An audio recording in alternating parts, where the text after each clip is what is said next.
അസ്സലാമു അലൈക്കും വറഹ്മത്തുള്ളാഹി തആല വബറകാത്തു. അന്ന് സന്തോഷത്തോടു കൂടി നവാസ് വീട്ടിലേക്ക് കടന്നു വന്നു. കാരണം മറ്റൊന്നുമല്ല, തൻ്റെ അനുജൻ വിവാഹം കഴിക്കുവാൻ പോകുന്ന പെണ്ണിന് എൻട്രൻസ് എക്സാമിൽ ഉയർന്ന റാങ്കാണ് ലഭിച്ചിരിക്കുന്നത്. അതുകൊണ്ട് തന്നെ നവാസിന് വല്ലാത്തൊരു സന്തോഷമായിരുന്നു.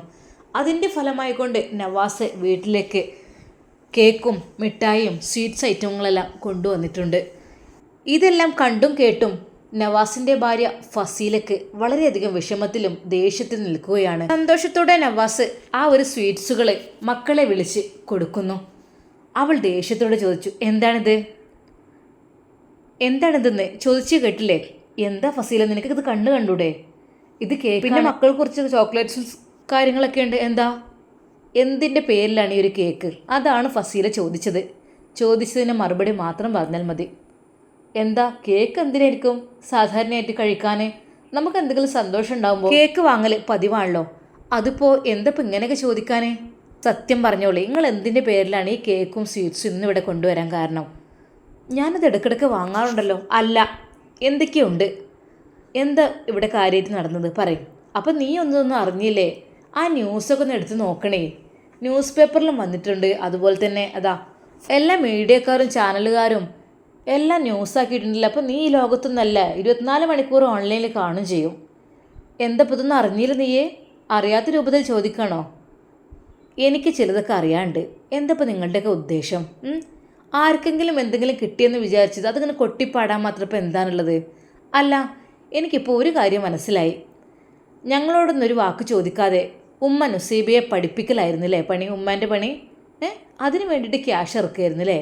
അതെങ്ങനെ? ഉമ്മാൻ്റെ ക്യാഷ് ഇവിടെ എല്ലാവർക്കും അവകാശപ്പെട്ടതാണ്. അത് കല്യാണം കഴിച്ച് ഒഴിവാക്കി തീർത്ത് ഡൈവേഴ്സ് ചെയ്ത് പറ്റെ പുറന്തള്ളപ്പെട്ട ആ പെണ്ണിന് വേണ്ടി എന്ത് കാര്യത്തിന് വേണ്ടിയാണ് ഉമ്മ ഇത് ചിലവാക്കിയത്? ആരോട് ചോദിച്ചിട്ട്? ഉമ്മാൻ്റെ മുതലാണെങ്കിൽ മക്കളോടൊക്കെ ഒന്ന് ജസ്റ്റ് ചോദിച്ചിട്ട് കാര്യങ്ങളൊക്കെ പറഞ്ഞിട്ട് വേണ്ടേ ഇത് ഒഴിവാക്കിയൊരു മരുമകൾക്ക് കൊടുക്കാൻ വേണ്ടി? ഇവിടെ എന്താ ഞാനൊക്കെ എന്നെ ഒഴിവാക്കിക്കണോ? ഇല്ല, ഈ വീട്ടിൽ നിന്ന് കഴിയുന്ന മരുമക്കളുണ്ട് ഇവിടെ. ഞാനുണ്ട്, ഷാനിയുണ്ട്. ഞങ്ങൾക്ക് അങ്ങനെ തന്നിട്ടുണ്ടോ? അത് പറയും. ഇത് ശരിയല്ലല്ലോ ഒട്ടും. ഇത് കല്യാണം കഴിച്ച് എന്നോ ഡൈവേഴ്സ് കേസൊക്കെ കഴിഞ്ഞ് ആയ ഒരു പെണ്ണിനെ നാണമില്ലല്ലോ ഉമ്മാക്ക് പഠിപ്പിക്കാൻ വേണ്ടി ക്യാഷ് കൊടുത്തത്രേ. അതിനെന്താ, ഉമ്മാക്ക് ഇഷ്ടപ്പെട്ട മരുമകളാകുമ്പോൾ കൊടുത്തു എന്ന് വിചാരിച്ചിട്ട് എന്താ? ഓഹോ, ഉമ്മാക്ക് ഇഷ്ടപ്പെട്ട മരുമകളെ ഒഴിവാക്കിയ മരുമകൾ. എന്തൊക്കെയോ കള്ളത്തരങ്ങളും ചെറ്റത്തരങ്ങളും ഇവിടെ നടക്കുന്നുണ്ട്. അതൊക്കെ ഞാൻ അറിയില്ല എന്നൊക്കെ നിങ്ങൾ വിചാരിക്കുന്നുണ്ടല്ലേ? എന്താണ് പ്ലാനിങ്? അത് കഴിഞ്ഞിട്ട് അവൾ ഹോസ്പിറ്റലിലായ അന്ന് മുതൽ ഉമ്മ അങ്ങോട്ട് ഓടിയതാണല്ലോ. എൻ്റെ കുട്ടിക്ക് സുഖമില്ല എന്നൊക്കെ പറഞ്ഞിട്ട്. എന്തപ്പോൾ അതിൻ്റെയൊക്കെ അർത്ഥം? ഫസീല, ആദ്യം മനസ്സ് നന്നാകണം. നമ്മുടെ മനസ്സ് ആദ്യം ക്ലിയർ ആയി കഴിഞ്ഞാൽ നമുക്ക് എല്ലാം നല്ല രീതിയിൽ കാണാൻ കഴിയുള്ളൂ. നിൻ്റെ മനസ്സൊക്കെ വെറും മറ്റേ മനസ്സാണ്. അതുകൊണ്ട് തന്നെയാണ് നിനക്ക് അതൊക്കെ ദേഷ്യം. ഒരാൾക്കൊരു നന്മ ഉണ്ടാവും, നല്ലതുണ്ടാവുമ്പോഴും നിനക്കൊക്കെ അതാണ് ദേഷ്യം. എനിക്ക് എൻ്റെ അനിയൻ്റെ ഭാര്യയാണ്. അവൾ ഭാര്യയായിരുന്നു, ഇനിയൊരു പക്ഷേ ആകാനും പോകുന്നു. അപ്പോൾ എനിക്കതിൽ സന്തോഷമേ ഉള്ളൂ. അവൾ MBBS വേണ്ടി എൻട്രൻസ് എക്സാമിന് ഉയർന്ന റാങ്ക് നേടിയെന്ന് പറയുമ്പോഴേ എനിക്കത് അഭിമാനമുണ്ട്. എൻ്റെ നെഞ്ചിൽ ഞാൻ അഭിമാനിക്കുന്നു. പക്ഷേ എൻ്റെ വീട്ടുകാർക്ക് അതിൽ അഭിമാനിക്കാൻ കഴിയുന്നില്ല. നിങ്ങൾക്ക് വെറും അസൂയയാണ്, അസുഖം മറ്റേതാണ്. എൻ്റെ ഉമ്മാക്ക് എന്താണ് സന്തോഷം, അത് എൻ്റെയും സന്തോഷമാണ്. അത് എനിക്ക് ആരൊക്കെ തന്നെ എതിർക്കാൻ ശ്രമിച്ചാലും കുഴപ്പമില്ല. മക്കളെ വരി, നമുക്ക് കേക്ക് മുറിക്കുക കേട്ടോ.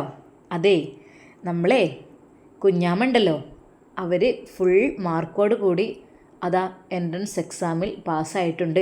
എന്നിട്ട് അതിൻ്റെ ഒരു സന്തോഷമാണ് നമുക്കിവിടെ.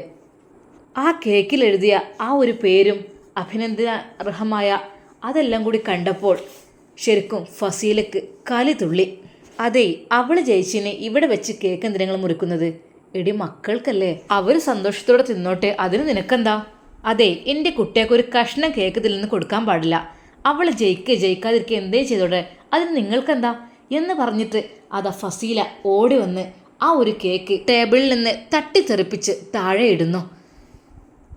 ആ കുഞ്ഞുമക്കളുടെ വായിലേക്ക് വെക്കുവാൻ നിൽക്കുമ്പോഴായിരുന്നു അവളത് ചെയ്തത്. ആ ഒരു കാഴ്ച കണ്ട് കുഞ്ഞുങ്ങൾ കരഞ്ഞു പോയി. നവാസിന് സങ്കടം സഹിക്കാൻ കഴിഞ്ഞില്ല. നവാസ് ഫസീലക്ക് നേരെ അവൻ്റെ കൈയോങ്ങി. പക്ഷെ അപ്പോഴേക്കും അവൾ തെന്നി മാറിയിരുന്നു. അതേ, എപ്പോഴും അടിക്കാൻ പറ്റുമെന്ന് വിചാരിക്കണ്ട. നിങ്ങളെ അതിന് വേറെ ആളെ നോക്ക്. നാണമില്ലല്ലോ നിങ്ങൾ. ആരെങ്കിലും ജയിച്ചതിൻ്റെ കേക്കും ഇതും വെച്ച് ആഘോഷിക്കാമെന്നോ? ഫസീല, നീ നിലത്തിട്ടതാ അന്നാണ്. ഓ പിന്നെ, എന്നാലേ അതിനെ വാരി തിന്നോളി എന്ന് പറഞ്ഞ് ഫസീല അവളുടെ ചെരുപ്പ് വിട്ട് ആ ഒരു കേക്കിന് മേൽ അമർത്തി ചവിട്ടുകയാണ് ചെയ്തത്. അത് നവാസിന് സഹിച്ചില്ല. ഫസീല, എൻ്റെ മക്കളെ മുമ്പിൽ നിർത്തിക്കൊണ്ടാണ് ഞാൻ പറയുന്നത്. ഇനി എനിക്ക് എന്നെ പൊറപ്പിക്കാൻ കഴിയില്ല കേട്ടോ. അന്നെ ഞാൻ ഡൈവേഴ്സ് ചെയ്യാണ്. ഓ പിന്നെ എന്താന്നില്ലേ, നിങ്ങളങ്ങ് പറഞ്ഞാൽ ഞാൻ അങ്ങോട്ട് പോകുന്ന വിചാരിച്ചു. നിങ്ങൾ ഒന്ന് പോയി തരുമോ എൻ്റെ മുമ്പിൽ? നാണമില്ലാത്തൊരോ വർഗങ്ങൾ. ഒരുത്തി കെട്ടിച്ച് ഒഴിവാക്കിയ മരുവൾക്ക് ഒഴിവാക്കിയിരിക്കണ് പറ്റേ. എല്ലാ ബന്ധങ്ങളും വേർപ്പെടുത്തിയിരിക്കണം. ഓളെ പഠിപ്പിക്കാൻ വേണ്ടി പൈസ കൊടുക്കുക, മറ്റൊരുത്തനിതാ ഇവിടെ ആഘോഷിക്കുക വല്ല വിജയം. ഇത്രക്കും നാണം കെട്ടൊരു വർഗത്തിനെ ഞാൻ കണ്ടിട്ടില്ല. ആ പൊന്നുമക്കൾ ആ ഒരു കേക്ക് എടുത്ത് തിന്നുവാൻ വേണ്ടി നിൽക്കുന്നു. ഇവിടെ വാ കുട്ടി, ആ എച്ചിരി തിന്നാതെ എന്ന് പറഞ്ഞ് ഫസീല ആ കുട്ടികളെ പിടിച്ചു വലിച്ച് അപ്പുറത്തേക്കാക്കുന്നു. നവാസിന് സങ്കടവും ദേഷ്യവും ഒരുമിച്ച് വരികയാണ്. തൻ്റെ പിഞ്ചു മക്കളുടെ ആ വായിലേക്ക് ഒരു കഷ്ണം പോലും വെക്കാൻ അവൾ സമ്മതിച്ചില്ല. നേരെ കേക്ക് മറിച്ചങ്ങടിട്ട് ചവിട്ടി അരച്ചു. ആരോടുള്ള ദേഷ്യം? എന്നോടുള്ള ദേഷ്യം അവൾ ആ ഭക്ഷണത്തിനോടാണ് തീർത്തത്, ആ തിന്നുന്ന സാധനത്തിനോട്. പടച്ച റബ്ബ് പൊറുക്കൂല. നവാസിനെ എന്ത് ചെയ്യണമെന്നറിയുന്നില്ല. പടച്ച റബ്ബേ, ഇങ്ങനെ ഒന്നിനാണല്ലോ നീ എനിക്ക് എൻ്റെ തലയിൽ വെച്ചത്. ജീവിതത്തിൽ ഒരു സമാധാനം ലഭിക്കാത്ത ഒരാണ് ഞാനേ ഉണ്ടാവുള്ളൂ. എന്തൊരു കഷ്ടം റബ്ബേ. പഠിച്ചോനെ, 2 മക്കളായിപ്പോയി എനിക്ക്. അല്ലെങ്കിൽ ഫസീല ദേഷ്യത്തോടെ പിന്നെ അവൻ്റെ മുമ്പൊക്കെ, അതേ എന്താ ഇനി പ്ലാനിങ്, അതൊക്കെ ഒന്ന് ക്ലീൻ ചെയ്തേക്ക്. പിന്നെ എൻ്റെ നേർക്ക് ഇനി തൊടാനോ പിടിക്കാനോ എന്തിനെങ്കിലും നിങ്ങൾ വന്നിട്ടുണ്ടെങ്കിൽ കാര്യം എൻ്റെ ഭർത്താവൊക്കെ തന്നെയാണ്. പക്ഷേ എനിക്ക് പറ്റാത്ത എന്തെങ്കിലും സംഭവങ്ങൾ ഇവിടെ സംഭവിച്ചിട്ടുണ്ടെങ്കിൽ ഇതാ ഒരു നിമിഷം മതി, ഞാനിവിടെ നിന്ന് കെട്ടിത്തൂങ്ങും. പിന്നെ നിങ്ങളെ പേരാണ്ട് എഴുതിയേക്കും. എൻ്റെ ഭർത്താവ് നവാസിനെ നിരന്തരം ഉപദ്രവിച്ചത് കൊണ്ട് മാത്രമാണ് ഞാൻ ഈ കടുങ്കൈ ചെയ്തതെന്ന്. ജീവിതകാലം മുഴുവൻ അഴി എണ്ണേണ്ടി വരും. പറഞ്ഞില്ലെന്ന് വേണ്ട. അത് പറഞ്ഞുകൊണ്ട് ഫസീലത മുകളിലെ റൂമിലേക്ക് ചാടി കയറി പോകുന്നു. നവാസിന് ദേഷ്യവും സങ്കടവും ഒരുമിച്ച് വരികയാണ്. ഛേ, എന്താ റബ്ബേ ഇത്, എന്തൊരവസ്ഥയാണിത്. ഒന്നിറങ്ങിപ്പോയിരുന്നെങ്കിൽ അന്നത്തെ പോലെ. ഇപ്പോഴിതാ വീണ്ടും കൊണ്ട് കയറി വന്നിരിക്കുന്നു. അതിനുശേഷം ഇപ്പോൾ പറയുന്നത് കേട്ടില്ലേ, പെണ്ണുങ്ങളാണ്, ഒന്നിനെയും വിശ്വസിക്കാൻ പറ്റില്ല. വല്ലാത്ത ജാതികളാണ് പെണ്ണുങ്ങളെന്ന് പറഞ്ഞാൽ. ഒരു ചതിയും ചെയ്യാൻ മടിക്കാത്ത പെണ്ണുങ്ങൾ. അവളതല്ല, അതിനപ്പുറവും കാട്ടിക്കൂട്ടും. എന്നിട്ട് എൻ്റെ പേര് എഴുതി വെക്കുന്നു. വല്ലാത്തൊരു മനസ്സ് തന്നെയാണത്. പഠിച്ച റബ്ബേ, ഇങ്ങനത്തെ നീ സൃഷ്ടിക്കല്ല പഠിച്ചോനെ. വയ്യ, താങ്ങാൻ വയ്യ എന്നെ കൊണ്ട്. എന്ത് തെറ്റ് ചെയ്തിട്ടാ റബ്ബേ ഞങ്ങൾക്കൊക്കെ ഇങ്ങനത്തെ തരുന്നത്. ആ ഒരു നിമിഷം അതാ ഷമ്മാസ് കയറി വരുന്നു. മക്കൾക്കുള്ള സ്വീറ്റ്സൊക്കെ ആയിട്ടാണ് ഷമ്മാസ് വരുന്നത്. പാപ്പാ ആ എന്താ മക്കളെ, ഇതെന്താ? ഇതെന്താ കേക്കോ? ഇവിടെ ആകെ എന്താ നിലത്തത്? പാപ്പാ, ഞങ്ങൾ ഉമ്മച്ചിത് താഴേക്ക് തള്ളിയിട്ട് ചെരുപ്പ് കൊണ്ട് ചവിട്ടി അരച്ചതാണ്. പഠിച്ച റബ്ബേ, എന്തൊക്കെയാണ് ഉമ്മ കാണണ്ട ഇതൊന്നും. നവാസ്ക, എന്താ സംഭവിച്ചത്? മോനെ, അതൊന്നും പറയണ്ടടാ, ഞങ്ങളെ ജീവിതത്തിലുള്ളതെന്നുള്ളത്. ഷമ്മാസ് പെട്ടെന്ന് തന്നെ അവിടെ ഇരുന്നു കൊണ്ട് ആ കേക്കിൻ്റെ തെറിച്ച ഭാഗങ്ങളെല്ലാം എടുത്ത് ഒരു കവറിലേക്ക് ആക്കുന്നു. ചവിട്ടേണ്ട മക്കളെ, ഭക്ഷണമല്ല എത്ര ആയാലും ഇങ്ങനെ നെറിയാൻ പാടില്ല. നമുക്ക് പഠിച്ചോൻ ഇന്ന് നമുക്ക് ഇഷ്ടം പോലെ തന്നിട്ടുണ്ട്. പക്ഷേ നാളെ എന്താണ് നമ്മളെ സ്ഥിതി എന്ന് ഒരിക്കലും നമുക്ക് പറയാൻ പറ്റില്ല. നമ്മൾ കൊതിച്ചു പോകൂലേ. എന്തൊക്കെ തന്നെയായാലും ക്യാഷ് കൊടുത്ത് വാങ്ങിയ ഭക്ഷണമല്ലേ, ഇതൊക്കെ ഇങ്ങനെ ഈ രീതിയിലാക്കാന്നൊക്കെ പറഞ്ഞാൽ എന്താപ്പോൾ മോനെ? എന്താണ് ഞാൻ ചെയ്യുക? എൻ്റെ വിധി അങ്ങനെ ആയിപ്പോയി. മക്കൾക്ക് ഞാൻ കൊണ്ടുവന്നതായിരുന്നു. ഷമ്മാസ് ആ ഒരു കേക്കിൻ്റെ ഒരു ഭാഗം കണ്ടപ്പോൾ ഞെട്ടിപ്പോയി. കൺഗ്രാജുലേഷൻസ് നുസൈബ. അത് കണ്ടപ്പോൾ ഷമ്മാസ് ഏട്ടൻ്റെ മുഖത്തേക്ക് നോക്കി. ജ്യേഷ്ഠൻ്റെ മുഖം വല്ലാതെയായിരുന്നു. ആ കണ്ണുകൾ നിറയുന്നതായിട്ട് ഷമ്മാസ് ശ്രദ്ധിച്ചു. ഇക്കാക്ക, സാരല്ല. ഹേയ്, എൻ്റെ ഇക്കാക്കാക്ക് നല്ലത് വരട്ടെ. ഷമ്മാസിന് നവാസിൻ്റെ മുഖം കണ്ടപ്പോൾ ശരിക്കും സങ്കടം വന്നിരുന്നു. കരയണ്ടേക്ക, അല്ലാഹു സുബ്ഹാനഹു വ തആല നല്ല ആളുകളെ പരീക്ഷിക്കുമെന്നല്ലേ. സാരല്ല. ഷമ്മാസ് പെട്ടെന്ന് തന്നെ ആ ഭാഗമെല്ലാം കോരിയെടുത്ത് ക്ലീൻ ചെയ്ത് അവിടെ തുടച്ച് വൃത്തിയാക്കുകയാണ്. വേണ്ട മോനെ, ഞാൻ ചെയ്തോളാം. അല്ലേക്കാ, ഭക്ഷണം അങ്ങനെ നിലത്തിടാൻ പാടില്ല. നമ്മൾ ഈ ഒരു സമയത്ത് ഇത് പുറത്ത് കൊണ്ടുവച്ചിരുന്നെങ്കിൽ എന്തെങ്കിലുമൊക്കെ ജന്തുക്കളെങ്കിലും വന്ന് തിന്നോളും. വിസ്മി ചൊല്ലി വെച്ച് കൊടുക്കാം, അതായിരിക്കും നല്ലത്. ഷമ്മാസ് ആ കേക്കെല്ലാം എടുത്തുകൊണ്ട് അതാ പുറത്തെ ഒരു പാത്രത്തിൽ കൊണ്ടുപോയി വെക്കുന്നു. മക്കൾ നല്ല കരച്ചിലാണ്. അതിൽ ഷമ്മാസിന് ഏറ്റവും ഇഷ്ടപ്പെട്ട ആ പൊന്നുമോള്, എപ്പോഴും ആപ്പാപ്പ എന്ന് വിളിക്കുന്ന ആ പൊന്നുമോള്. ആപ്പാപ്പ, കേക്കൊക്കെ പോയി, കേക്കൊക്കെ ഉമ്മച്ചി വലിച്ചെറിഞ്ഞല്ലോ. മക്കൾ വിഷമിക്കണ്ട കേട്ടോ, ആപ്പാപ്പ എല്ലാം സെറ്റാക്കി തരാം. വരി, വണ്ടിയിൽ കയറിക്കോളി. ആപ്പാപ്പ, മോനെ കൊണ്ടുപോകണോ? മോനെ വേണ്ട, അത് ശരിക്കും നടക്കുന്നതല്ലുള്ളൂ. അത് തൽക്കാലം മോൾ വന്നാൽ മതി. ഇക്ക, ഞങ്ങളിപ്പോൾ വരാം. നേരെ ഷമ്മാസ് പോയത് ഒരു കേക്കിൻ്റെ ഷോപ്പിലേക്കായിരുന്നു. മോളുസേ, നിനക്ക് ഇഷ്ടപ്പെട്ട കേക്ക് ഏതാണെന്ന് വെച്ചാൽ സെലക്ട് ചെയ്തോളൂ. പാപ്പ, എനിക്ക് ഡോൾ കേക്ക് മതി. ആണോ, ഡോൾ കേക്ക് മതിയോ? ആയിക്കോട്ടെ, ഇഷ്ടമുള്ളത് ആയിക്കോട്ടെ. മോളുടെ പേര് എഴുതണ്ടേ? പാപ്പ, പേരെഴുതേണ്ടത് മോളുടെ അല്ല, അത് കുഞ്ഞാമ്മയുടെ പേരാണ് എഴുതേണ്ടത്. അത് സാരല്ല മോളെ, അത് നമുക്ക് ഇൻഷാ അല്ലാ പിന്നെ എഴുതാം. ഇപ്പം എൻ്റെ പൊന്നു മോളുടെ പേര് നമുക്ക് എഴുതാം. ആ ഡോളിൻ്റെ ആ ഡ്രസ്സിൽ എഴുതിയാൽ മതിയോ? ആ മതി. സന്തോഷത്തോടു കൂടി അവൾക്ക് ആ ഒരു കേക്കും പിന്നീട് എന്തൊക്കെയാണ് അവൾക്ക് ഇഷ്ടപ്പെട്ട സ്വീറ്റ്സും വാങ്ങിക്കൊടുത്തുകൊണ്ട് അതാ ഷമ്മാസ് വീട്ടിലേക്ക് പോകുന്നു. ആപ്പാപ്പ നല്ല ആപ്പാപ്പയാണ്. എൻ്റെ ഉമ്മച്ചി എന്തെങ്ങനെ, എൻ്റെ ഉമ്മച്ചി ചീത്തയാണ്. മോളെ, അത് സാരല്ല, മോളുടെ ഉമ്മച്ചിയല്ലേ, ഒക്കെ ശരിയാകും. പഠിച്ചവനെ ഒക്കെ റെഡിയാക്കി തരും. നമ്മൾ പ്രാർത്ഥിക്കട്ടോ, ഉമ്മച്ചിൻ്റെ സ്വഭാവമൊക്കെ മാറിയിട്ട് നല്ല രീതിയിലാവാൻ വേണ്ടിയിട്ട് നമുക്ക് പ്രാർത്ഥിക്കുക. പാപ്പ, എൻ്റെ ഉമ്മച്ചി എന്താ അങ്ങനെ? എൻ്റെ ഉപ്പച്ചിനെ എപ്പോഴും ചീത്ത പറയും, എപ്പോഴും ഉപദ്രവിക്കും. അതെന്താ അങ്ങനെ? മോളെ, അതൊക്കെ ശരിയാകും. ഞാൻ പറഞ്ഞില്ലേ. പാപ്പ, എനിക്ക് വേറെ ഉമ്മച്ചിനെ മതി. മോളെ, അങ്ങനെ പറയാൻ പാടില്ല. അതായത് മോളുടെ ഉമ്മച്ചിയും മോനൂസിൻ്റെ ഉമ്മച്ചിയൊക്കെ അവരല്ലേ, അതുകൊണ്ട് ഒരിക്കലും അങ്ങനെ പറയാൻ പാടില്ല.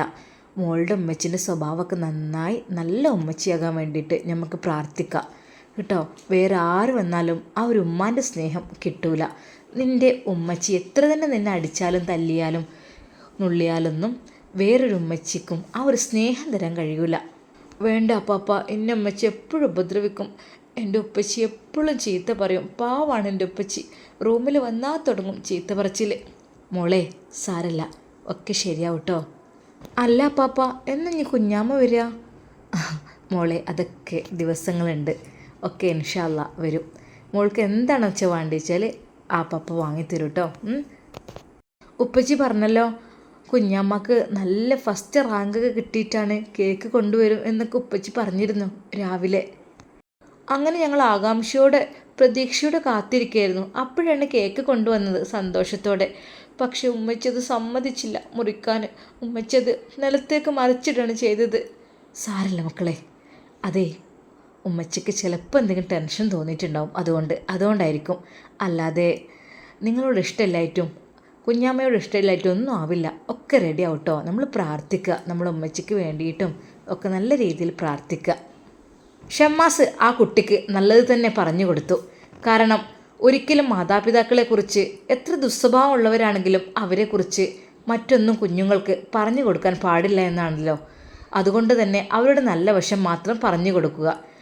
ഒരു പക്ഷേ പഠിച്ചവൻ്റെ അനുഗ്രഹം കൊണ്ട് അവരൊക്കെ നല്ല രീതിയിൽ നന്നായാലോ.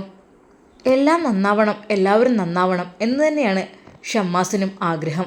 എങ്കിൽ മാത്രമേ വീട്ടിൽ സമാധാനമുണ്ടാവുകയുള്ളൂ. അല്ലാതെ ഇപ്പോൾ എന്താ അവസ്ഥ? ഇത്താത്തയാണെങ്കിൽ ഭയങ്കര പ്രശ്നക്കാരി, ഇക്കാക്കയാണെങ്കിൽ കുറച്ച് പാവം.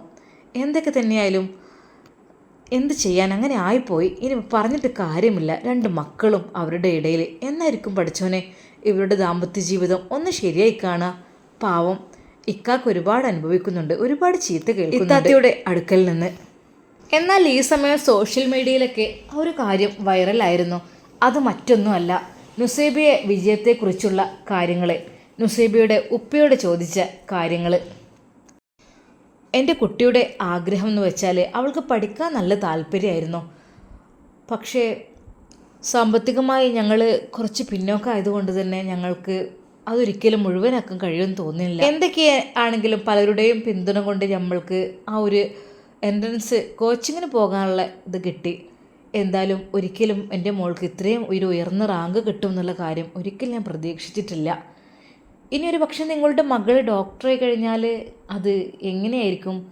അത് എൻ്റെ മോൾ ആദ്യമേ പറയുമായിരുന്നു, എനിക്ക് MBBS ആയിട്ട് ഇറങ്ങണം, എന്നിട്ട് അതിന് ശേഷം എന്തെങ്കിലും 2 വർഷത്തെ കോഴ്സ് അത് കംപ്ലീറ്റ് ചെയ്ത് നല്ലൊരു ഡോക്ടറായി ഇറങ്ങിയിട്ട് ഒരുപാട് പാവപ്പെട്ട രോഗികളുണ്ട് ഉപ്പ. നമ്മളെയൊക്കെ പോലെ പാവപ്പെട്ട ഒരുപാട് ആളുകൾ ഒരുപാട് കാര്യങ്ങൾ അവർക്ക് എല്ലാത്തിനും വേണ്ടിയുള്ള മെഡിസിനും കാര്യങ്ങളും pressure, sugar, cholesterol, dialysis patients അങ്ങനെയൊക്കെ ആയിട്ട് ഒരുപാടുണ്ട്. പക്ഷേ പലർക്കും ചികിത്സക്ക് പണമില്ലാത്ത ഒരവസ്ഥയിൽ അങ്ങനെയൊക്കെ ഒരുപാട് ആളുകളുണ്ട് ഉപ്പ. എനിക്ക് ആഗ്രഹം അങ്ങനെയുള്ള ആളുകളെ സഹായിക്കുക, എനിക്ക് കിട്ടുന്ന ക്യാഷ് കൊണ്ട് അവരെ സഹായിക്കുക, അതുപോലെ അവർക്ക് മരുന്ന് കൊടുക്കുക, അവരെ ഫ്രീ ആയി പരിശോധിച്ച് കൊടുക്കുക, അവരുടെ ടെസ്റ്റും കാര്യങ്ങളൊക്കെ നോക്കുക. അതൊക്കെയാണ് ഉപ്പ ഞാൻ ആഗ്രഹിക്കുന്നത്. കാരണം ഒരു പക്ഷേ അവർക്കത് വല്ലാത്തൊരു തണലായിരിക്കും. എത്രയോ ആളുകൾ നമുക്ക് തന്നെ അറിയില്ല ഉപ്പാക്ക് സുഖമില്ലാതാകുമ്പോൾ ക്യാഷൊക്കെ ആകുമ്പോൾ എങ്ങനെ ഉണ്ടാക്കും എന്നുള്ളതിനെ കുറിച്ചൊക്കെ. അങ്ങനത്തെ ഒരുപാട് ആളുകളുണ്ടാവും. അവർക്ക് വേണ്ടിയിട്ടാണ് ഞാൻ ഡോക്ടറാകുന്നത്. ഇൻഷാ അല്ലാ ഉപ്പ എന്നെക്കൊണ്ട് കഴിയുന്ന രീതിയിലുള്ള സഹായ സഹകരണങ്ങൾ എനിക്ക് ചെയ്തു കൊടുക്കണം. അതാണ് ഞാൻ ആഗ്രഹിക്കുന്നത്. അല്ലാതെ ഒരുപാട് സമ്പാദിക്കണം, എന്തെങ്കിലുമൊക്കെ നേടണം അങ്ങനെയല്ല ഞാൻ ആഗ്രഹിക്കുന്നത്. എല്ലാവർക്കും ഉപകാരപ്രദമായ ഒരു ഡോക്ടർ, അതാണ് ഞാൻ ഉദ്ദേശിക്കുന്നത് ഉപ്പ. എൻ്റെ മോൾ അങ്ങനെയായിരുന്നു പറഞ്ഞത്. അവൾ പറഞ്ഞ ആ ഒരു വാക്കുകളാണ് ഇപ്പോൾ സോഷ്യൽ മീഡിയയിൽ വൈറലായിക്കൊണ്ടിരിക്കുന്നത്. എന്നാലും അങ്ങനത്തെ മനസ്സുള്ളവരുണ്ടാവുമല്ലോ അല്ലേ, ഡോക്ടറായിട്ട് പാവങ്ങളെ ചികിത്സിക്കണം, അവരെ സഹായിക്കണം, അവർക്ക് വേണ്ടിയ രീതിയിലുള്ള ഹെൽപ്പും കാര്യങ്ങളും ചെയ്യണം എന്നുള്ളൊരു ഉദ്ദേശമാണത്രേ ആ ഒരു കുട്ടിക്കുള്ളത്. അതുകൊണ്ട് തന്നെ ഉയർന്ന റാങ്കുകാരി നുസൈബ വൈറലായതുകൂടി ആ ഹോസ്പിറ്റലിലെ അധികൃതർക്കും വല്ലാത്തൊരു സന്തോഷം. കാരണം തങ്ങളുടെ ഹോസ്പിറ്റലിൻ്റെ പേര് അത് പ്രത്യേകം മീഡിയകൾ എടുത്തു പറയുന്നുണ്ട്, അവിടെയാണ് അവൾ ഉള്ളത് എന്നതിനെക്കുറിച്ച്. അതുകൊണ്ട് തന്നെ മാനേജർ പ്രത്യേകമായി നുസൈബയെ ഉപ്പയെ വിളിപ്പിക്കുകയാണ്. അത് ഒരു കാര്യം പറയാനുണ്ടായിരുന്നു. അത് ഞങ്ങളുടെ ഹോസ്പിറ്റലിന് തന്നെ ഇന്ന് വലിയൊരു പേരാണ് ലഭിച്ചിരിക്കുന്നത്. കാരണം നമ്മൾക്കൊക്കെ അഭിമാനമായ നുസൈബ, അതായത് നീറ്റ് എൻട്രൻസ് എക്സാമിൽ ഉയർന്ന റാങ്കോട് കൂടി പാസ്സായ നുസൈബ എന്ന കുട്ടി ഈ ഒരു ഹോസ്പിറ്റലിലാണ് ചികിത്സയ്ക്ക് വേണ്ടി വന്നിരിക്കുന്നത് എന്നുള്ള കാര്യം അത് പെട്ടെന്ന് തന്നെ അധികം സ്പ്രെഡായി ഒരുപാട് ആളുകളിലേക്ക് അത് എത്തിക്കഴിഞ്ഞു. അതിന് സ്പെഷ്യൽ താങ്ക്സ്. അതുകൊണ്ട് തന്നെ നമ്മുടെ ഹോസ്പിറ്റൽ ലക്ഷ്യമാക്കിക്കൊണ്ട് ഒരുപാട് ആളുകൾ കാണുവാൻ വേണ്ടിയൊക്കെ വരുന്നുണ്ട്. അപ്പോൾ അതിന് എങ്ങനെ നന്ദി പറയണമെന്ന് എനിക്കറിയുന്നില്ല. അതായത് പെട്ടെന്നൊരു വൈറലായതാണ് നമ്മൾ ഹോസ്പിറ്റലിനെ കുറിച്ചും. അപ്പോൾ എന്തൊക്കെ തന്നെയായാലും നുസൈബയുടെ എല്ലാ ചികിത്സാ ചെലവുകളും എന്തൊക്കെ തന്നെ ഇനി ട്രീറ്റ്മെൻറ്റും കാര്യങ്ങളും വേണ്ടി വന്നാലും അതെല്ലാം ഞങ്ങൾ വഹിക്കുന്നതാണ്. അതിൽ നിങ്ങളത് 5 ക്യാഷ് തരേണ്ട ആവശ്യമില്ല. ഓക്കെ. നുസൈബയുടെ ഉപ്പ നെഞ്ചിൽ കൈവച്ച് പോയി. പടച്ചോനെ, അതങ്ങനെ എൻ്റെ കുട്ടിക്ക് വേണ്ടി ഞാൻ കടം വാങ്ങിയിട്ടെങ്കിലും ഹേയ് അതൊൻ്റെ ഒന്നും ആവശ്യമില്ല. നിങ്ങളാണ് ഞങ്ങളുടെ ഹോസ്പിറ്റൽ വൈറലാക്കി തന്നത്. അതുകൊണ്ട് ഇപ്പോൾ എന്ന് മാത്രമല്ല, നിങ്ങൾക്ക് ഏത് സമയത്ത് വേണമെങ്കിലും നിങ്ങൾക്ക് ഈ ഒരു ഹോസ്പിറ്റലിൽ വന്നിട്ട് ഫ്രീ ആയി ചികിത്സ തേടാവുന്നതാണ്. കാരണം നിങ്ങളുടെ മകളുടെ കാരണം കൊണ്ട് ഞങ്ങളുടെ ഹോസ്പിറ്റൽ വൈറലായിന്ന് ഒരുപാട് പ്രശസ്തി ആർജിച്ച ഒരു ഹോസ്പിറ്റലായി മാറി. എന്തായാലും കൺഗ്രാജുലേഷൻസ് സർ. ആ ഉപ്പയുടെ കണ്ണുകളിൽ വെള്ളം നിറയുകയായിരുന്നു. പടച്ച റബ്ബേ, എന്തൊക്കെയാണ് സംഭവിക്കുന്നത് എനിക്കറിയുന്നില്ല. എൻ്റെ കുട്ടിക്ക് ഇത്രയും ഉയർന്ന റാങ്ക് കിട്ടുന്നുള്ള കാര്യം ഞാൻ ഒരിക്കലും വിചാരിച്ചിട്ടുമില്ല. പടച്ച റബ്ബേ, എല്ലാം നിൻ്റെ കാരുണ്യം, അല്ലാതെ എന്താണ്. ആ ദിവസം അതാ നുസൈബയുടെ അടുക്കലേക്ക് ഷിഫ വരുന്നു. നുസൈബയെ കണ്ടതും അവൾ പൊട്ടിക്കരയുകയാണ് ഉണ്ടായത്. എടി, സത്യത്തിൽ എന്തൊക്കെയാണ് സംഭവിച്ചത്? നിനക്ക് എന്തെങ്കിലും ഓർമ്മയുണ്ടോ? ഷിഫ, ഞാൻ ഒരിക്കലും എനിക്കും ഷമ്മാസിനെ ജീവിക്കാൻ കഴിയുമെന്ന് വിചാരിച്ചതല്ല. അങ്ങനെയാണ് ഞാൻ ഷമ്മാസിനോട് പറയാൻ വേണ്ടി ശ്രമിച്ചതാണ്. പക്ഷേ അന്ന് ഞാൻ ഷമ്മാസിൻ്റെ ഷോപ്പിലേക്ക് പോകുന്നത് ഒരിക്കലും അത് പറയുവാൻ വേണ്ടിയിട്ടായിരുന്നില്ല. ഞാൻ എൻ്റെ ജീവൻ്റെ രക്ഷയ്ക്ക് വേണ്ടി പോയതായിരുന്നു. എങ്ങനെ? അതേടി, ഞാൻ ഒരിക്കലും അങ്ങനെ സംഭവിക്കുമെന്ന് വിചാരിച്ചില്ല. ഞാൻ ഒരുപാട് പ്രതീക്ഷയോടെ തന്നെ കോളേജിൽ നിന്ന് ഇറങ്ങി. കാര്യം ഷമ്മാസിനോട് പറയണം എന്നൊക്കെ വിചാരിച്ച് എൻ്റെ മനസ്സ് വല്ലാതെ വേദനിക്കുന്നുണ്ടായിരുന്നു. ആ ഒരു സമയത്താണ് ഹുസൈനാജി അവിടെ ഗേറ്റിനടുത്ത് നിൽക്കുന്നത്. അയാൾ പിന്നെ അങ്ങോട്ട് എന്നോട് ഓരോന്ന് പറയുകയും വണ്ടിയിലേക്ക് പിടിച്ച് കയറ്റാൻ നോക്കുമായിരുന്നു. ഞാൻ പ്രാണരക്ഷാർത്ഥം ഓടുകയായിരുന്നു. അതെ, എന്നെ പിടിക്കുവാൻ വേണ്ടി ഓടുകയായിരുന്നു. അപ്പോഴേ വാഹനം വരുന്നൊന്നും ഞാൻ ശ്രദ്ധിച്ചില്ല. അതാണ് സംഭവിച്ചത്. എന്തൊക്കെ പറഞ്ഞ് പരത്തിയില്ലേ അപ്പോഴേക്കും. അതെ, അതൊക്കെ അയാളുടെ പണിയാനിടി. എങ്ങനെയെങ്കിലും ഷമ്മാസിനെ തരം താഴ്ത്തുക, ചവിട്ടി താഴ്ത്തുക എന്നുള്ള ലക്ഷ്യമായിരിക്കും അയാൾക്ക്. അതൊന്നും സാരമില്ല. എല്ലാ ശക്തികളെയും എന്നും പഠിച്ച റബ്ബ് നിലനിർത്തുക. എന്തെങ്കിലുമൊക്കെ അതിനൊരു പതനമുണ്ടായിരിക്കും. അന്ന് അസ്കർ സ്നേഹിതന്മാരുടെ കൂടെ സംസാരിച്ചു കൊണ്ടിരിക്കുമ്പോൾ ഒരാൾ ആ ഒരു കാര്യം പറഞ്ഞത്. എടാ അസ്കറേ, എന്താലേ എൻ്റെ വാപ്പാൻ്റെ ഉഷറൊക്കെ പോയി തോന്നുന്നുണ്ട്. എങ്ങനെ? അതേടാ, നീ അറിഞ്ഞില്ലേ ആ ഷമ്മാസൊക്കെ ഓനെ വിരട്ടി വിട്ടില്ലേ എൻ്റെ ബാപ്പാനെ? എന്ത് സത്യമാണോ നിങ്ങൾ പറയുന്നത്? അതെ. എന്താ പിന്നെ കണ്ടിട്ടില്ല പരിസരത്ത്? എവിടെയോ ഒളിവിലാണ്, എവിടെയോ ഒളിച്ചിരിക്കുന്നുണ്ട്. പിന്നെ പിന്നിൽ നിന്ന് ആക്രമിക്കുന്ന ഒരു സ്വഭാവം എൻ്റെ ബാപ്പാക്ക് ഉണ്ടായതുകൊണ്ട് തന്നെ ആർക്കും അത്ര അങ്ങ് പ്രതീക്ഷയില്ലാതിരിക്കാനൊന്നും പറ്റില്ല. ഏത് സമയത്തും ചാടി വീഴുമല്ലോ മൂപ്പര് ആൾക്കാരും. അങ്ങനെയുണ്ട്. പക്ഷേ ഇപ്പോൾ ഓപ്പണായിട്ട് നടക്കുന്നില്ല, പേടിച്ചിട്ട്. ഷമ്മാസിനെ പേടിച്ചിട്ടോ? അതെ. ഹേയ്, ഷമ്മാസ് അത്രക്കാരനൊന്നുമല്ലല്ലോ. ആഹാ, ഷമ്മാസിനെ കൊണ്ട് പറഞ്ഞുണ്ടാക്കിയതൊക്കെ ഈ അറിഞ്ഞില്ലേ? എന്ത്? ഞാൻ അറിഞ്ഞിട്ടില്ല. അതായത് ഞാൻ വല്ലാതെ പുറത്തിറങ്ങാറില്ല, പേടിച്ചിട്ട്. എന്താടാ, അത്രക്കും പ്രായമായ ഒരു ബാപ്പാനൊക്കെ പേടിക്കണം എന്നുണ്ടെങ്കിലേ എനിക്കറിയായിട്ടാണടാ. അതിനെ കുറിച്ചൊന്നും നിങ്ങളോട് പറഞ്ഞാൽ നിങ്ങൾക്ക് മനസ്സിലായില്ല. ഞങ്ങൾക്കറിയാം, എല്ലാം ഞങ്ങൾക്കറിയാം. അതൊന്നും പറഞ്ഞു തരേണ്ട ആവശ്യമില്ല മോനെ. എന്തായാലും നിങ്ങളൊക്കെ ഒരു കഷ്ടകാലം. ഷമ്മാസിൻ്റെ ആ ഒരു പ്രവൃത്തിയിൽ അസ്കറിന് ശരിക്കും അഭിമാനമാണ് തോന്നിയത്. പഠിച്ചോനെ, എൻ്റെ ബാപ്പാക്ക് ഒരാളും പേടില്ല ഈ ദുനിയാവിൽ. പക്ഷേ ഒരാൾ പേടിയുണ്ടെന്ന് പറഞ്ഞപ്പോൾ മനസ്സിന് വല്ലാത്തൊരു സന്തോഷം. ഷമ്മാസിനെ ഒന്ന് കണ്ടാലോ, ഒന്ന് പോയി കണ്ടിരുന്നെങ്കിൽ, ഞങ്ങളുടെ കാര്യങ്ങളൊക്കെ ഒന്ന് പറഞ്ഞിരുന്നെങ്കിൽ. ഒരു പക്ഷേ തൻ്റെ സ്നേഹിതന്മാർ പറഞ്ഞ ആ കാര്യങ്ങൾ അവൻ ഓർത്തു. അതെ, എന്തോ ഒരു കാര്യത്തിന് ഷമ്മാസിൻ്റെ പേരിൽ എന്തോ ഒരു തെറ്റിദ്ധാരണ പരത്തി ആളുകളുടെ ഇടയിൽ അവനെ മോശക്കാരനാക്കി. അത് തിരുത്താനാണ് ഷമ്മാസ് പോയത് എന്നാണ് അറിഞ്ഞത്. അതിൻ്റെ ഒരു സ്ക്രീൻ റെക്കോർഡ് വീഡിയോ അത് എല്ലാവരിലേക്കും ഇപ്പോൾ എത്തിയിരിക്കുന്നു. ഷമ്മാസിൻ്റെ മേലിലുള്ള ആ ഒരു തെറ്റിദ്ധാരണ മാറിയിരിക്കുന്നു എന്നൊക്കെയാണ് പറഞ്ഞു കേട്ടത്. എൻ്റെ ഫോണിലേക്ക് അത് വിട്ടുതരുമെന്ന് പറഞ്ഞിരുന്നു. എന്തായാലും വന്നിട്ടുണ്ടോ നോക്കട്ടെ. അവൻ വാട്സപ്പ് ഓൺ ചെയ്തു. അതെ, ഒരു വീഡിയോ അതാ. അത് ശ്രദ്ധയോടെ അസ്കർ നോക്കി. അവനക്ക് തൻ്റെ ഉപ്പയുടെ ആ പ്രവൃത്തി കണ്ടിട്ട് നാണം വന്നു പോയി. പടച്ച റബ്ബേ, എൻ്റെ ബാപ്പയാണല്ലോ ഒരു പെണ്ണിനെ പിടിക്കാൻ വേണ്ടി ഓടുന്നത്. എന്താ റബ്ബേ ഇതിനൊക്കെ ഞാൻ പറയാം? പേരിന് എൻ്റെ പേരും എനിക്ക് കിട്ടാനുള്ള പെണ്ണാണെന്ന് പേര്, കളിക്കുന്നതൊക്കെ ഉപ്പ. എന്തൊരു മോശമാണ് റബ്ബേ. ഇതിനൊക്കെ തക്കതായ ശിക്ഷ തന്നെ നൽകണം. ഇനി എനിക്ക് വയ്യത് സഹിക്കാൻ വേണ്ടിയിട്ട്. ഉമ്മയുടെ അടുക്കലൊന്ന് കൊണ്ടുപോയി കാണിച്ചു കൊടുത്താലോ? വേണ്ടൊരു പക്ഷേ ഉമ്മാക്ക് ഇനിയും സങ്കടമാവും. നേരെ അതാ അസ്കർ ഉമ്മയുടെ അടുക്കിലേക്ക് പോകുന്നു. ഉമ്മ, പിന്നെ ഉപ്പാനെ തളക്കാൻ ഈ ദുനിയാവിൽ ആർക്കും കഴിയില്ല എന്ന് നിങ്ങൾ പറയില്ലേ? മോനെ, ശരിയാണടാ. ആര് ഉപ്പാനോട് ഒരു കുട്ടി ചോദ്യം ചെയ്യാനില്ല ഈ ലോകത്ത്. എല്ലാവർക്കും പേടിയാണ് മൂപ്പരെ. എന്ത് ചെയ്യുക? അങ്ങനത്തെ കെണിയിലാണ് ഞാൻ വന്ന് പെട്ടത്. അതിലൊരു കുട്ടി ഉണ്ടായി. അതാണിപ്പോൾ എനിക്ക് സങ്കടം. ഉമ്മ, ആര് പറഞ്ഞോ ഉപ്പാനെ തളക്കാൻ ആളില്ലാന്ന്? അതെ, ഷമ്മാസ്. അവൻ ഉപ്പാൻ്റെ നേർക്കാണ് ചെന്നിക്കണല്ലോ. പഠിച്ച റബ്ബേ, തന്നെ എന്തിനെ? ഒന്നുമല്ല, അവനെക്കുറിച്ച് എന്തൊക്കെയോ തെറ്റിദ്ധാരണകൾ പരത്തി ഉണ്ടാക്കി ആകെ നാട്ടിലൊക്കെ നാറ്റിച്ചോനെ. അങ്ങനെ അല്ലാ, ഈ ചങ്ങായിക്ക് ഇതിൻ്റെ അസുഖം ഉണ്ടായിരുന്നു റബ്ബേ. എന്തിനാ ഒരാളാ നല്ലൊരു കുട്ടീനെ ഇടങ്ങാറാക്കണേ? അതെ ഉമ്മ, ശരിക്കും അവനെ നാണം കെടുത്തിയിട്ടുണ്ട്. ഒളിച്ചോടി പോയതാണെന്നോ?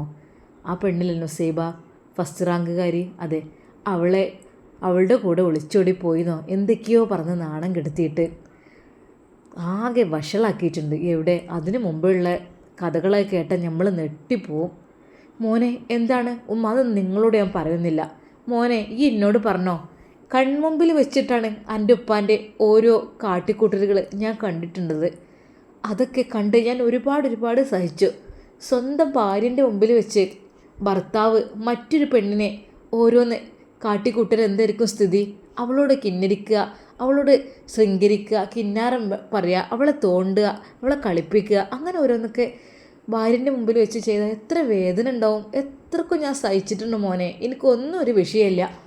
എൻ്റെ മോനെ പറയാനുള്ള എന്നോട് പറഞ്ഞോ. ഇതമ്മ ഇത് കണ്ടു നോക്കി.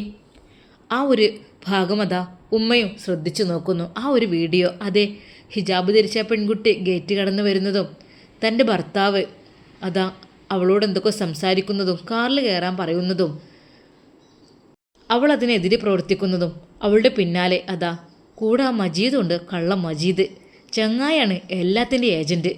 അവന് എല്ലാത്തിനും കൂട്ട് നിൽക്കും. നാണം കെട്ടവൻ. പിന്നീട് ഹുസൈനാജി അവളുടെ പിന്നാലെ പിടിക്കാൻ ഓടുന്നതും അവൾ ശക്തിയിലോടി അതാ ആക്സിഡൻ്റ് ആകുന്നു. പടച്ച റബ്ബേ, ഇങ്ങനെയൊക്കെയാണോ സംഭവിച്ചത്? നമ്മളൊക്കെ അതേ ഉമ്മ, ഇതാണ് സംഭവിച്ചത്. പക്ഷേ ബാപ്പ എല്ലാവരോടും പറഞ്ഞ് പരത്തിയിട്ടുള്ളത് മറ്റൊന്നുമല്ല. അവർ രണ്ടുപേരും ഒളിച്ചോടി പോയി, അതിൽ ആക്സിഡൻ്റായി, അവൻ കൊണ്ടുവന്നു, അങ്ങനെയൊക്കെയാണ്. എന്തിനാ നാണം കെടുത്തുന്നത്? അള്ളാഹുവേ, എന്തൊരു ഇടങ്ങാറാക്കില്ല മനുഷ്യന്മാരിത്. എന്നിട്ട് ഷമ്മാസ് എന്താ ചോദിക്കാനും പറയാനും പോയോ? ആ ഉമ്മ പോയി എന്നാ പറയുന്നത്. ഇപ്പോൾ ഒളിവിലാണത്രേ. പഠിച്ച റബ്ബേ, ഒളിവിലോ? അപ്പം മൂപ്പരെ തളക്കാനൊരാൾ എത്തിക്കണില്ലേ? ഉമ്മ കുറേയൊക്കെ സഹിക്കും, പിന്നെ അത് വെച്ചുകൊണ്ടിരിക്കാൻ പലർക്കും കഴിയില്ല. ആദ്യമൊക്കെ സഹിക്കും, ഓക്കെ. പിന്നെയും അതിനേക്കാളും വലിയ പ്രവൃത്തിയൊക്കെ ചെയ്യുമ്പോൾ ഇതവന് ശരിക്കും തട്ടിക്കണ്. അതായത് അവനെ അവൻ്റെ കെട്ടാൻ പോകുന്ന പെണ്ണിനെയും കൊണ്ട് അപവാദം പറഞ്ഞ് പ്രചരിപ്പിച്ചു ആദ്യം. അത് കഴിഞ്ഞതിന് ശേഷം അതിൻ്റെ മുമ്പായിട്ട് അവൾ ആക്സിഡൻ്റ് ആക്കാൻ ഒരു കാരണക്കാരൻ അയാളാണ്. പിടിക്കാനോടി. എന്തൊരു മോശമാണമ്മ. മോനെ, ഒരുപാട് കണ്ടിട്ടുണ്ട് ഞാൻ ഇതിനപ്പുറത്തേക്കുള്ളത്. ഒന്നുമല്ല.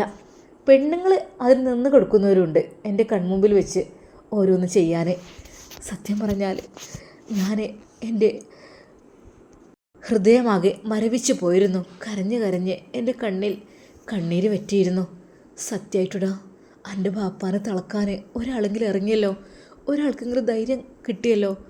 മോനെ, ഓൻ്റെ നമ്പറൊന്ന് തന്നിരുന്നെങ്കിൽ ഞാൻ വിളിച്ച് കുറച്ച് കാര്യങ്ങൾ ഒന്ന് പറയായിരുന്നു. എനിക്ക് സഹിക്കാൻ കഴിയായിട്ടാണ്.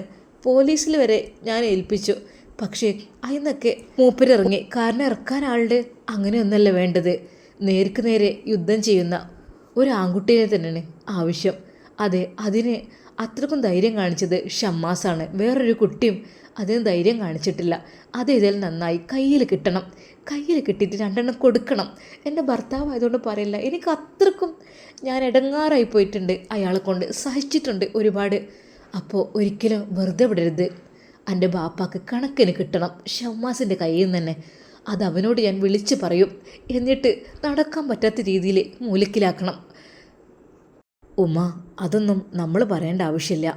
അതൊക്കെ അവന് തന്നെ ചെയ്തോളും. അല്ലാതെ ഇവിടെ മനുഷ്യന്മാർക്ക് ജീവിക്കാൻ സമ്മതിക്കണ്ടേ?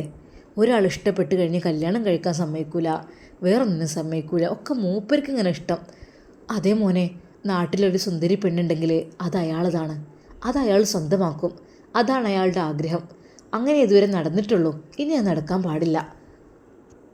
നീറി മരിക്കാണ് വേണ്ടത്. ഇപ്പം തന്നെ മരിക്കരുത്. എന്നെ കടുപ്പം കാട്ടീനും ബാക്കിയുള്ളവരെ ഇടങ്ങാറാക്കിയനൊക്കെ നല്ലോണം ഭൂമിയിൽ നിന്ന് സഹിച്ചിട്ട് തന്നെ പോകാൻ പാടുള്ളൂ. അതാണ് ഞാൻ ആഗ്രഹിക്കുന്നത്. പഠിച്ചോനെ, എനിക്കിപ്പോഴാണ് സമാധാനമായത്. കാരണം ഒരാളെങ്കിലും പേടിക്കാണ്ടല്ലോ. ഉമ്മ, എന്നിട്ട് എന്താ പിൻവാതിൽ വഴിയോ അങ്ങനെയൊക്കെ ഓടി രക്ഷപ്പെട്ടു അങ്ങനെയൊക്കെ പറഞ്ഞു കേട്ടത്. പക്ഷേ ഏത് സമയവും ആക്രമണം ഉണ്ടാകും എന്നൊക്കെയാണ് പറയുന്നത്. കാരണം ബാപ്പാക്ക് എത്ര ഗുണ്ടകളുണ്ട്, അവരണ്ട് ഇറക്കിയാൽ പോരെ. പക്ഷെ ഷമ്മാസിനെ തോൽപ്പിക്കാൻ ഏത് ഗുണ്ടകൾക്കും കഴിയുമെന്ന് എനിക്ക് തോന്നുന്നില്ല. അവൻ്റെ മനോധൈര്യം, അവനെ അങ്ങനെ അല്ലായിരുന്നു അത്രേ. വളരെയധികം സോഫ്റ്റായ ഒരാളായിരുന്നു. പക്ഷേ അവസരങ്ങൾ അവനെ അങ്ങനെ ആക്കിയെടുത്തു. കുറച്ച് ധൈര്യവും ബലമൊക്കെ പ്രയോഗിക്കേണ്ടി വന്നു. അല്ലാതെ എങ്ങനെ ഇപ്പോൾ ജീവിക്കുക ഒരാളെ പേടിച്ചുകൊണ്ട്? അതുകൊണ്ട് തന്നെ അവന് വെല്ലുവിളിച്ചിരിക്കണത്രേ എന്നോട് നേരിട്ട് യുദ്ധത്തിന് വരാൻ വേണ്ടിയിട്ട്. നേരിട്ട് ഇറങ്ങി വരാനാണത്രേ പറഞ്ഞത്. മോനെ, വല്ലാത്തൊരു സന്തോഷം. ഒരാൺകുട്ടിയെങ്കിലും നമ്മളെ നാട്ടിലുണ്ടല്ലോ. ഇത്രയും ആണുങ്ങൾ ഉണ്ടായിട്ടും ഒരാൾക്കും അയാളെ ഒന്ന് വിലങ്ങ് വെക്കാനോ അല്ലെങ്കിൽ അയാളൊന്ന് ഒതുക്കാനോ കഴിഞ്ഞിട്ടില്ല. അത് ഏത് പോലീസുമാർക്കാണെങ്കിലും. ഷമ്മാസ് ആൺകുട്ടിയാണ് മോനെ. എനിക്കും കുറച്ച് കാര്യങ്ങളൊക്കെ അവനോട് നേരിട്ട് പറയാനുണ്ട്. എനിക്ക് ഷമ്മാസിനെ ഒന്ന് കാണണം. ഉമ്മ, ആയിക്കോട്ടെ, ഇനി നമുക്ക് കുറച്ചൊക്കെ ധൈര്യമായൊക്കെ പുറത്തിറങ്ങാം. പഴയ പോലെ ഉമ്മാനെ കണ്ടാൽ അങ്ങനെ അങ്ങ് പിടിച്ചു വലിച്ചു കൊണ്ടാകാനൊന്നും അത്ര ധൈര്യം ഉണ്ടാവില്ല. ഷമ്മാസ് ഉള്ളപ്പോൾ നമുക്ക് പേടിക്കേണ്ട ആവശ്യമില്ല അമ്മ. എൻ്റെ ഉമ്മാക്ക് പേടിക്കണ്ട. പോരെ മോനെ, സന്തോഷമായി. എനിക്ക് ഷമ്മാസിനോട് കുറച്ച് കാര്യങ്ങൾ പറയാണ്ട്. ആയിക്കോട്ടമ്മ, ഇൻഷാ അല്ലാ എൻ്റെ ഉമ്മയുടെ ആഗ്രഹം ഞാൻ സാധിപ്പിച്ചു തരും. ഓക്കെ. ആ ഉമ്മ, അതുവരെ പേടിച്ചിരുന്ന ആ ഉമ്മ അന്ന് ചിരിച്ചു, വളരെയധികം സന്തോഷത്തോടെ. എന്തെന്നറിയില്ല, മനസ്സിൽ വല്ലാത്തൊരു ആശ്വാസം. സമാധാനത്തോടെ ഒന്ന് ഉറങ്ങാമെന്ന് കരുതി ഉമ്മ ആ ദിവസം. ഇൻഷാ അല്ലാ ഇതിൻ്റെ ബാക്കി ഭാഗം നാളെ കാണാം. എല്ലാവർക്കും അസ്സലാമു അലൈക്കും വറഹ്മത്തുള്ളാഹി.